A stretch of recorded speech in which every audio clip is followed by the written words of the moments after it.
எழுந்து நின்று அவருக்கு வந்து ஒரு மரியாதை செலுத்துகிற அளவுக்கு அவரை உயர்த்தி வச்சாங்க. அதே மாதிரி பார்த்தீங்கன்னா தலித் ஏழுமலை ஒரு பொது தொகுதியில் நிற்க வச்சு அவரை வெற்றி பெற செய்ய வச்சாங்க.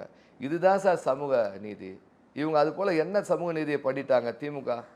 இவங்க வந்து ஒரு போலியாக ஒரு சமூக நீதி தான் இவங்க வந்து சொல்கிறாங்க.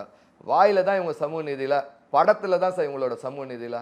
படத்தில் மட்டும் எடுப்பாங்க சமூக நீதியை காப்பாற்றுற மாதிரி படம் எடுத்து அந்த படம் மூலயமா அதை வச்சு நிறைய கீழ்த்தட்டு மக்களை படத்தை பார்க்க வச்சு சி சென்டர் ஏ பி சென்டர் ஏ சென்டர்ட்டு வசூலை வாங்கி அந்த பணத்தை வந்து நல்லா வந்து வச்சுக்கிட்டு என்ஜாய் பண்ணுவாங்க. தவிர வாய்ஸ் அவுடால் தான் அந்த திமுகவுக்கு.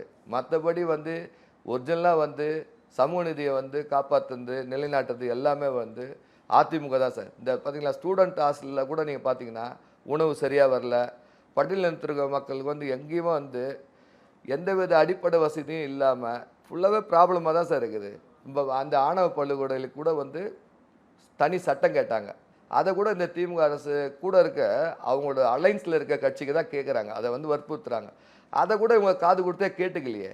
இவங்க வெறும் சினிமாவில் மட்டும்தான் சார் இது எல்லாத்தையும் பண்ணுவாங்க. இவங்களால் சினிமாவில் மட்டும்தான் பண்ண முடியும். அவங்களுக்கு வந்து அந்த சினிமா துறை தான் நல்லா பிடிச்சிருக்குது. தமிழ்நாட்டு மக்களை ஏமாத்துறாங்க. சினிமாவில் காட்டுறது, விளம்பரப்படுத்துறது, எதாக இருந்தாலும் இவங்களை வந்து வாய் சொல்ல தான் சார். எதாக இருந்தாலும் பேர் வச்சுப்பாங்க. உங்களுடன் ஸ்டாலின், நலன் காக்க ஸ்டாலின். இதில் யார் நலன் காக்குறாங்க? வெறும் குடும்ப நலம் தான் சார் காக்குறாங்க. உங்களுடன் ஸ்டாலினா அவர் குடும்பத்தோட ஸ்டாலின் தான் அவர் வச்சுக்கணும். அது உங்களுடன் ஸ்டாலினா வைக்கக்கூடாது. அந்த டைட்டில் தப்பான டைட்டில் நான் சொல்லுவேன்.